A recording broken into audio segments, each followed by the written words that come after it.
अंधेरे में सीटी। बरसात का मौसम था। मसूरी की पहाड़ियों पर गहरे बादल छाए थे। शाम के 7:30 बज चुके थे और बाजार से होटल तक का रास्ता बिल्कुल सुनसान पड़ा था।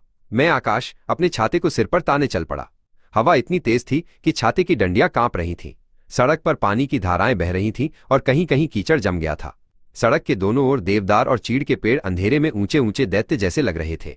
मैं मन ही मन बड़बड़ाया, काश टैक्सी मिल जाती, पर अब तो सब दुकानें बंद हो चुकी हैं। सन्नाटा इतना घना था कि अपने कदमों की आवाज भी डराने लगी। डर को दबाने के लिए मैंने सीटी बजानी शुरू की। धुन कोई फिल्मी गीत था, शायद ओ सजना बरखा बहार आई।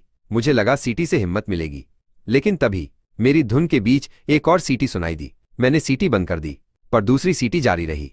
वो धुन अजीब थी, जैसे कोई पुराना भूला हुआ लोकगीत। मेरे दिल की धड़कन बढ़ गई। मैं रुक गया और ध्यान से सुनने लगा। बिजली चमकी। दूर पेड़ों के बीच मैंने एक आदमी की परछाई देखी, लंबा, झुका हुआ, कंधे पर कुछ लटकाए। वो धीरे धीरे मेरी ओर आ रहा था और सीटी बजा रहा था। उसकी सीटी की धुन अजीब थी, जैसे कोई पुराना लोकगीत। मैंने हिम्मत करके पुकारा, कौन है वहां? कोई जवाब नहीं, सिर्फ वही सीटी। वो परछाई अब और भी करीब आ चुकी थी और उसकी सीटी की धुन मेरे कानों में गूंज रही थी। फिर बिजली चमकी और मैंने साफ देखा, उसके चेहरे पर न आंखें थीं, न नाक, न होंठ, बस एक सफेद धुंध सा चेहरा।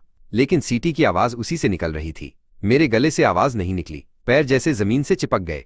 मैं चीखना चाहता था, पर आवाज नहीं निकली। मेरा पूरा शरीर कांप रहा था। मैंने छाता फेंका और भाग पड़ा, बिना पीछे देखे। किसी तरह गांव तक पहुंचा। वहां चाय की दुकान पर कुछ लोग अंगीठी के पास बैठे थे। मुझे कांपते देख सब उठ खड़े हुए। क्या हुआ बाबूजी? दुकानदार किशन ने पूछा। मैंने हांफते हांफते कहा, वो सीटी बजाने वाला आदमी। जंगल में किशन ने मुझे एक कुर्सी पर बैठाया और गर्म चाय का कप थमा दिया। अरे, तुमसे पहले भी कई लोग देख चुके हैं उसे। एक बूढ़ा लकड़ी काटने वाला देवराज हंस पड़ा। कौन है वो? मैंने डरते हुए पूछा। बूढ़ा देवराज गंभीर हो गया।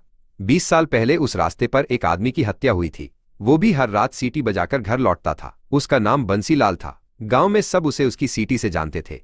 एक और आदमी, रमेश ने जोड़ा, मेरे चाचा ने भी उसे देखा था। वो कहते थे कि अगर कोई उसके पास रुक जाए तो वो उसे अपने साथ अंधेरे में ले जाता है, फिर वो आदमी कभी वापस नहीं लौटता। देवराज ने अपनी कहानी जारी रखी। बंसीलाल एक बहुत ही खुशमिजाज आदमी था। वो अपनी सीटी की धुन से पूरे गांव को हंसाता था। वो हर शाम शहर से लौटते हुए वही धुन बजाता था, ताकि उसकी पत्नी समझ जाए कि वो घर आ रहा है। एक रात कुछ बदमाशों ने उसे लूटने की कोशिश की। उसने विरोध किया और उन्होंने उसे बुरी तरह मारा। उन्होंने उसे इतना पीटा कि उसका चेहरा पहचान में नहीं आया। फिर उन्होंने उसे जंगल में फेंक दिया।